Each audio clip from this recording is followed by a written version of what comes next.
Hey everyone, welcome back to my channel, Ramiro Boulder. Please don't forget to like and subscribe to my YouTube channel, Ramiro Boulder, for the latest updates and exciting content. Ito na po.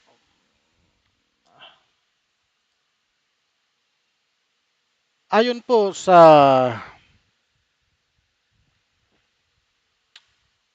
kay Senator Marcoleta, justice must never be devoid of compassion. Sa pagboto niya ng pabor sa resolusyong isinusulong ang House arrest kay dating Pangulong Rodrigo Duterte, nilinaw ni Senador Rodante Marcolita na hindi ito para makatakas sa proseso kundi para sa makataong konsiderasyon. Makataong konsiderasyon. Ito po ang pinangangalandakan ng mga senador na bumuto sa kanya. Lalong-lalo na po itong si Marcoleta. Yung sinasabi nilang makataong konsiderasyon ay wala po doon sa taong ipinaglalaban nila. Sapagkat yung dating presidenteng Duterte ay hindi po naniniwala human right, sa human rights. Kung matatandaan niyo po, idinidemand nga niya na ang kanyang mga pulis ay barilin. Ito po, papakita ko po sa inyo. I don't care about human rights. Ayan. Duterte says, urging cops to shoot first. Dated December 3, 2020. Ito po ay Philippine Star Global. Ayan po Hindi po ako gumagawa ng kwento. Dokumentado po yan. Hindi po tayo magsisinungaling. Wala pong kasinungalingan dito. Kaya po yung sinasabi nilang makataong konsiderasyon, para sa kanila lang yon. Pero doon sa kanilang ipinaglalaban na taong ikinakabit nila ang makataong konsiderasyon ay wala pong konsiderasyon. Walang human rights consideration. Accountability may be demanded, trails may proceed, but at no point should our humanity be surrendered, sabi ng senador. Sabi po ni Marcoleta. Giit pa ni Marcoleta kung talagang itinataguyod ng International Criminal Court ang dignidad na bawat individual, hindi dapat nito tanggihan ang kanilang panawagan. Ang International Criminal Court po ay may sariling batas, sa totoo lang. Tayo ay hindi humihingi ng kalayaan mula sa proseso. Ang panawagan lamang natin ay para sa isang makataong konsiderasyon given his age and frail medical condition. Ayan po. Ito po, I don't care about human rights, Duterte says, urging cops to shoot first. Ayan, mayroon pong mga dokumento. Ah, saan ang makatao sa pagpatay ng libu-libong sa peking war on drugs? Saan kayo nang nangangalaga sa mamamayan o sa pumapatay ng mamamayan? Nanlilinlang ka na naman. That resolution is nothing but the piece of shit from you. Ayon po, hindi ko mabasa. Ano po ito? Hauki Mecha. Ano yan? Chinese, Korean, Japanese. Ang kaso, compassion mo muna kaya. Compassion mo, mukha mo. Yun ang sabi ng para sa Pilipinas. Ang kaso ay crimes against humanity. Oh? Tapos sasabihin nyo, pawin for humanitarian reason. Wala pong humanitarian reason kasi dito. Kasi po si dating Pangulong Duterte, Wala po sa kanya ito eh. Ginagawa lang nilang dahilan itong humanitarian consideration, humanitarian reason. Gaya nga ng sinabi ko, may sariling batas ang ICC. How they, how dare they speak of compassion? Did the old man have it when he innocent were killed in this drug war? Where was the outrage of these people when Kian was killed? Nagmamakaawa pa yung bata bago pinatay. May compassion ba nun? Wala, siyempre. Ikaw dapat makulong dahil nagsisinungaling ka sa Senado. Tama, ikaw ay nagsisinungaling. Iba naman ang layunin ni Senador Marcoleta, his Duterte lapdog. Huwag na tayong magkunwari, hindi para interes ito ng Pilipinos. Bumenta na ang PR nagpaawa at heartstrings. Di ba ipinagmamalaki ni PRRD during Quadcom that he's excited for ICC and will take full responsibility. Yun po ang yun po ang mga sinasabi ni Duterte nung Quadcom investigation na hinahamon niya yung ICC, nabilisan niyo mga ICC. Oh, di ba? Tapos gagawa kayo ng resolusyon na taliwas sa mga alituntunin ng ICC. May batas sila doon, sinusunod.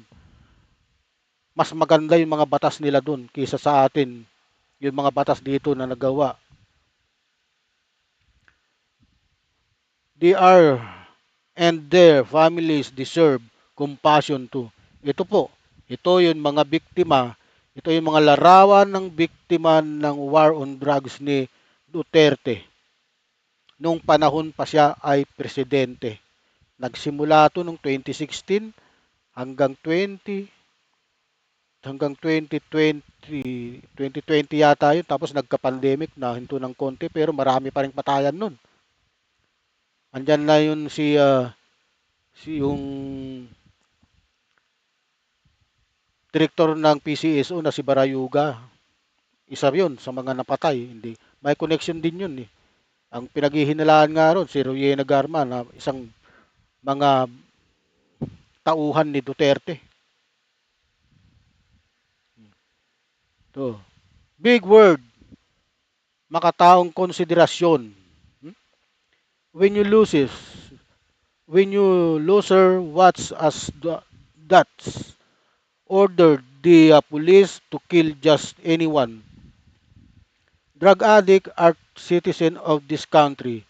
Children who died were reduced to a number and treated as collateral damage of the war. Where was the humanitarian consideration? Tama. Kasi ang dami talagang ang dami talagang mali na nagawa dahil sa war on drugs. Dahil nga mayroong mga reward system.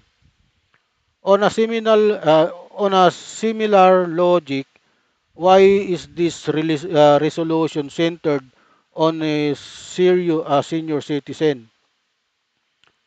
Kung compassion ba talaga habol nyo, bakit hindi kayo gumawa ng batas na compassion sa mga preso na nasa similar na kalagayan? Oh, talaga sunuran kayo kay Sarah, hawak kayo sa liig, sa beklog. Makatao ka ba? Colt Marco Beta, binabasa ko lang po, hindi po ako tinanggalan mo na nga ng work ang employees ng ABS-CBN nang nagno ka pa hindi mabigyan ng franchise ang ABS-CBN. Ito po ay, itong binabasa ko ay mga comment na lang po ito sa na related po doon sa panawagan ng mga senador na bumuto sa Senate resolution na bigyan ng house arrest itong si Duterte. Ito pa. Are you giving the same compassion to the AJK victims and their families? There is nothing that you or anyone among these scums of the Senate can say that will make the resolution palatable to the Filipino people. Ito. Politicians are not born. They are excreted. Oh, nabasa ko lang po ito. Ang mga hinaing ng taong bayan, ang mga hinaing ng mga ayaw sa resolution na ginawa ng Senado.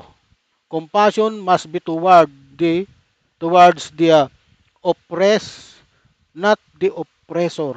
Okay? Dapat mauna si Mayor. I should have be. I should have been the first. What a waste. My order are shoot to kill you. I don't care about human right. You better believe me. Ito po sinasabi. When I was mayor, I'd go out at night with the police and kill people.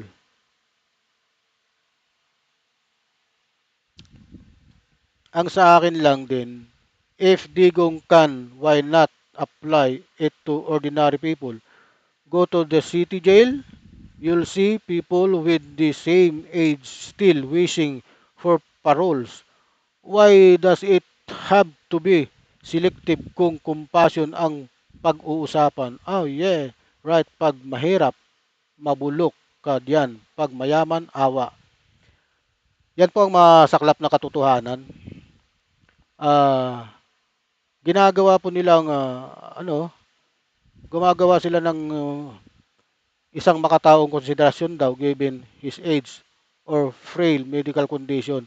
Mas marami pong mas matatandang ah, nasa kulungan ngayon sa Muntinlupa. Magpunta po kayo ron, may mas matatanda pa po ron na hindi po nabibigyan ng parol, hindi po nabibigyan ng absolute pardon. Ngayon, timbagin po ninyo, dahil ba sa itong nakakulong sa Muntinlupa na matanda na walang hanggang ngayon wala namang ibinibigay ng parol o kaya executive clemency o absolute pardon, dapat yon ang tinututukan nyo. Kasi nandito sa kulungan natin. Tama po ba? Ito, hinihingi nila dahil nga sa dikta ni Sara Duterte. Ito po ang sa totoo lang. Bakit hindi nyo pagtuunan ng pansin yung mga nakakulong na matatanda dito sa New Bilibid Prison sa Muntinlupa? At yun ang bigyan nyo ng makataong konsiderasyon. Kung totoo din lang naman ang mga pinagsasabi nyo, kayong mga senador na bumoto sa resolusyon na bigyan ng konsiderasyon, na bigyan ng house arrest itong si Duterte. Malaki po ang pagkakasala ng dating Pangulong Duterte sa sangkatauhan, crimes against humanity. Huwag na po tayong maglukuhan. Huwag na po tayong bulag-bulagan. Huwag tayong magbingi-bingihan sa mga pangyayari noon. Dapat niyang panagutan ang kanyang kasalanan sa taong bayan. Okay, hanggang dito na lang po. Maraming salamat po sa inyong lahat. Huwag niyo pong kalimutan, don't forget to like and subscribe to my YouTube channel, Ramir Boulder, for the latest update and exciting content. Thank you, thank you.